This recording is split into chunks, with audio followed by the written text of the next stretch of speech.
आणखीन एक गोष्ट सांगू इच्छितो. लहान पिल्लांना काय होतं, 15 दिवस झाले, 20 दिवस झाले, गुळकंडी लागत असते.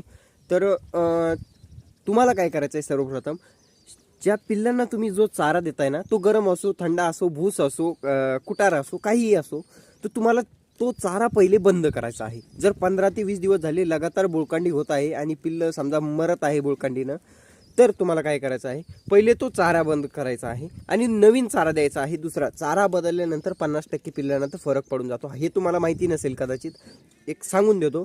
चारा बदलल्यानंतर मित्रांनो तुम्ही शक्यतो लहान पिल्लांना नॉरफ्लॉक्सचीच गोळी यूज करायची. सल्फाची गोळी द्यायची काही एवढं काही आवश्यकता नसते. पण ते झाल्यानंतर, हे सगळं काही झाल्यानंतर मित्रांनो 100% पिल्लांना फरक पडत असतो. चारा बदलल्यानंतर तुम्ही ग्रिप्टॉलियन नावाचं औषध तुमच्या फार्मवर ठेवायचंच आहे. जर 10-15 शेळ्या असले, त्यांची पिल्लं असले, तर ग्रिप्टॉलियन तुमच्या फार्मवर असलंच पाहिजे. अशी